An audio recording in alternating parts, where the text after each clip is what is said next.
Exalt Nation, it's the Freaky Flash, and we're back with a new video. For today's video, I actually just wanted to show you guys the second team that I'm going to be building on the free-to-play non-compensation account. So I'm like, as you can see, the team is already in full action right here. We're already just trying to, do some level grinding. Trying to speed up the process a little bit, but it is gonna take some time. It should take me like most of this week to actually get this team into good shape. You know what I'm saying? To be able to go ahead and take it into the different kinds of content that we have available. At this stage of the game, I mean, we're already waiting for the PvP update that should pop up sometime mid this month. So probably anytime after the 15th, or maybe just a little bit before the 15th. I'm not really sure, but we do know that we are expecting a new patch with some new content, which is going to require us to have 2, if not 3 teams in order for us to actually take on that content and do best. So right here, let me just show you guys what the team that I'm rocking for team 2 is. Fizz Pop was a suggestion given to me by one of you YouTube viewers out there.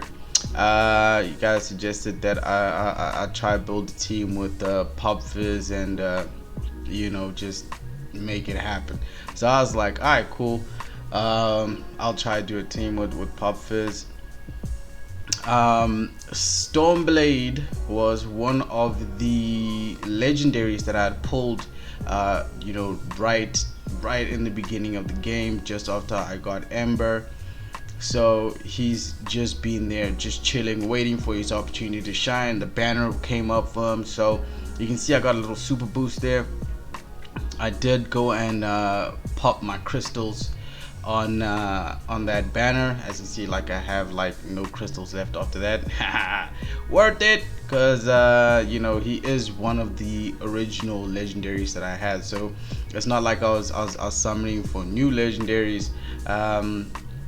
But yeah, I was able to get a copy of him, and I also got a copy. I also pulled this dude. This guy? Buckshot. So yeah, we'll see about Buckshot. Maybe we'll do something with him in a third team or something. But I also do have what's that one called? Hex. Is it called Hex?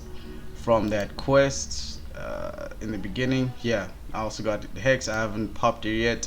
The only reason I haven't popped it is because I literally couldn't be bothered to have her in the roster. I mean, it's just gonna take up space, especially since I can't build her right now. I'm only focusing on the first team and now the second team as well. Alright, so let's just look at the team composition right here, just so I can give you guys just an idea of why I decided to go with the specific Skylanders that I chose for this team. So for my healer, instead of using Flashwing as per usual, I wanted to just do a full secondary team, right? So the way I assume this thing would work is that your first team, once you've used it, you won't be able to use those same Skylanders again, and the second team would have to be a full roster. So that's why I'm now building the Gorilla Driller. It was basically for the healing slot. My choices, as you can see from my skybox right here, my choices were Gorilla Driller, Food Fight right here, and Jetpack. Right, where's Jetpack? Here's Jetpack right here. So Jetpack, obviously my Jetpack does have three super boosts available to him, so he probably is the better option in terms of a healer to focus on. But the reason why I didn't pick him in this draft is mainly because what I wanted to do was to do legendary, heroic, rare, and premium, right? So just do one from each division. And also because by doing it that way, it would actually be cheaper for me in the long run to max out these characters. So to 6-star evolve Grilla Driller, it's only going to cost me one ultimate splendor. It's going to cost me 2 ultimate splendors for him, 3 ultimate splendors for Pop Quiz, and then 4 ultimate splendors for Stormblade. So it really is just a lot cheaper for me to go this route rather than doing 2 heroics or 3 heroics or all that kind of jazz, because I could have went for a full heroic team and probably would have been badass, but I decided to keep it proper, free to play, and efficient. Now if we're looking at Stormblade, let's look at Stormblade. So Stormblade, his first skill gives you diminish. So the first thing that popped into mind was, okay, cool, Pop Fizz is a diminished unit as well. So Stormblade being diminished just made it a lot easier for me to put him in the team and be like, alright, cool, I can actually mess around with this, because now I'm building a diminished team, right? Pretty much, it's pretty much a diminished team. So he's got diminish on skill 1, AoE attack on skill 2. He's got the silence on number 3, and then obviously he has crit rate up and crit damage up on his passive, and he's got the leader skill, which increases the attack of members by 15% in battle, which also plays a good boosting thing with my Portal Master, who also has attack up. So that's great. They're going to be getting, they get extra attack damage, which means that they should be able to take on more difficult content a lot easier, right? Let's have a look at Pop Fizz. Pop Fizz, again, he's got the diminish on skill 1 and a knockdown effect, which is great. His skill 2, he does transformation. Now when he goes into transformation mode, right, in his transformation mode, he becomes he becomes a bomber unit. He becomes a bomber unit, and he's able to cast explode on on the enemy team. So it then dawned on me, I was like, all right, cool, so let me build in a diminished bomb team, right? Because when he's not transformed, he's doing diminish, and then when he's transformed, he's doing explosion. So it kind of just works that way, right? So it's great. So that's what I decided to do. He's skill 3, he recovers, he's passive, he recovers by 5% of his maximum HP, and then his leader skill just increases the defense by 10% to himself and to allies, right? The next unit that we brought into here was Boomer, who was really popular back in the day, in the old version of Skylanders, for being pretty much an OP little bomber dude. So I decided to bring him in because obviously my first team is a bomber team, so he will work synergetically with them. And then as well, because Fizz Pop, once he's transformed, he becomes a bomber. Having the second bomber in there just solidifies a bomber diminished team, right? Because now you got 2 diminished, 2 bombers, right? So that was my thinking there. And also he is quite easy to skill up, and he does do quite a lot of damage. His skills do pretty good endurance. Well, not really. Not really. His endurance is okay, but he does have the knockdown effect. Okay, he has the knockdown effect, which is good. So when they eventually take down the endurance, he's gonna knock people down, which is great, right? Skill 2, explosion. Skill 3, passive, also grants explosion, right? And then our little champ right here, Grilla Driller, right? Grilla Driller, what I liked about his kit, which is also another reason why I was like, let me take him, rather, because Obviously the transcends are very cheap, +3 green, no problem. Skill ups very easy. Green, you get those things in quest rewards, you get like 50 at a time. It is just disgusting how much they give you of those little green things, but when you try and combine them into the bigger things, it's just never enough. So Gorilla Driller, thank you, it was easy. He has a defense down on skill 1, he has a 25% heal on skill 2, and he increases his own maximum HP by 15% in battle, which makes him a lot more tanky, which is great. And that's going to work well with you know, his gear once, you know, I've geared him up properly, right? So as you can see, my Skylanders do have the legendary gear. You know, with this guy, Bomber, it's mainly focused on attack. As you can see, I got triple attack, and then the regular HP, and then basically right here, I do want to change this out to a crit rate accessory. I actually just didn't have any crit rate accessories on hand. I only had crit damage, so in the meantime I'm just going to give him the crit damage and then see how that works out. Otherwise I am going to just switch him out and put in the crit rate once I've farmed up a couple of crit rates for him, right? Let's have a look at Stormblade also full legendary. I never put on the ring because again I want to give him the crit rate out. Everybody that has an accessory slot in this team, I want to give them crit rate. I just don't have any crit rate, so I didn't even want to bother putting on a crit damage on him, you know, that I'm going to replace later. I was just like, nah, let me just wait a little bit, I'll farm up a crit rate and then slap that on. But as you can see, we got the attack there. I went with attack here. This is the regular defense and the regular HP, and see, but sticking to the crit damage, having crit damage, crit rate in those substats as much as we can. And then obviously with this one it'll be a crit rate, and then with that we're going to add in there things like the effect accuracies, the crit damage, the attack, the HP, just to give him a little bit of oomph, you know what I'm saying, make him feel like he's alive.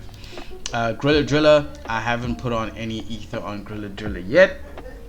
I just think it's literally because I just forgot to do it. I literally just forgot to give him gear. That's all it is. I do have enough gear for him. Let's see, Pop Fizz. Alright, so Pop Fizz, we got again as many 4-star legendaries as we could fit. I need to super boost him twice before I can unlock the accessory slot, at which point in that accessory slot I will either go effect accuracy or I'll go crit rate up. It'll all just depend on his performance leading up to the point where I've super boosted him twice.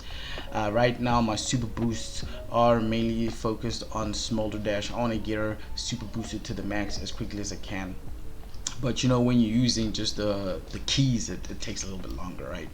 So let's just see what we got here. So we got an effect accuracy on his arm, right, because he's doing the diminishes and all these type of things. So I was just like, let me just slap that instead of attack. Regular attack, regular defense, and this is going to be regular HP. And as you can see, I made sure to add in a lot of effect resistance in substats, and then also, you know what I'm saying, get that little crit rate, crit damage in there as well. Because you know, Pop Fizz, the way I can imagine it playing out to them in the higher levels is that people would generally, or the enemy team would generally probably focus more on the Pop Fizz, you know, with the transformation, being able to transition into two different things. You know, it might be a good idea to take them out first and try and apply as many dots as you can on them. So that's why I want the effect resistance up. And then obviously for the Portal Master, we're using the DPS Portal Master. There's no other way. You gotta use Ryu, dude. Like, she's just amazing. She's amazing. She's great, alright? And yeah, that's the team. That is literally the team. So I only started leveling up this team today. So I'm gonna, you know, be spending, you know, the rest of this week just level grinding, you know what I'm saying, just running an adventure. Once I get them to level 60, I'm gonna put them into the hard mode and just start grinding that out.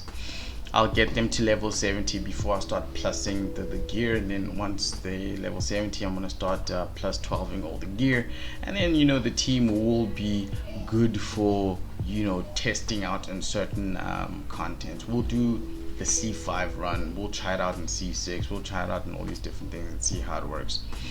I do have enough arena points. I mean, I got another 3,000 arena points because I finished arena in Diamond 3, so I was able to get like another 3,000 points from that, and then the Dark Subjugation is going well. Actually, let's just go, instead of just talking about it, let me just go in there and actually show you guys like what's happening. Let me just show you guys what I'm talking about, because it's talking about it's not the same as seeing it for yourself, right? So I'll probably do just a video of my team just clearing all this content, just so you can see exactly what I'm talking about. So in Dark Subjugation, which is where we are now, so my team finished, where did they finish again? The previous rank. Okay, so we finished this past week with 1.18 million. Interesting thing that happened was that the team was able to auto one of the runs, and it went into, I think it was about 330 or 350,000 points that it achieved on auto, which is great. But it is very RNG. It is super RNG. But yeah, that is what happened. And this morning when I just did the first one, it did 228. But if I had to do another one, it just keeps getting higher and higher because of the RNG. Sometimes the wrong character will die first, and you end up just clearing it with the lowest score. So as you can see, I'm still in Diamond 3. My defenses aren't too bad, and see this dude, yeah, I got beat by this dude who's like a little bit weaker, but it's a poison team, and I'm pretty sure his gear is pretty much like plus 15 everything, so it might have just been a very close fight. That's what I think. But before the reset, my defense was actually clapping people. It was just destroying them. So yeah, so I'm in Diamond right now, and we're gonna try and get to the higher. What's off the Diamond? Is it Master? We're gonna try and get there. But anyway, guys, yeah, I just wanted to show you guys the second team, and just lay it out there that yeah, we're gonna be doing some content with the second team, just to see how effective a diminished bomb team is. But from just farming the adventure stages, it's looking good. Like, I'm really liking it, having that diminished damage come in, and then after a couple of turns the bomb damage comes in, and it's just like bam bam bam. It's beautiful. But until the next one, guys, I'll check you later.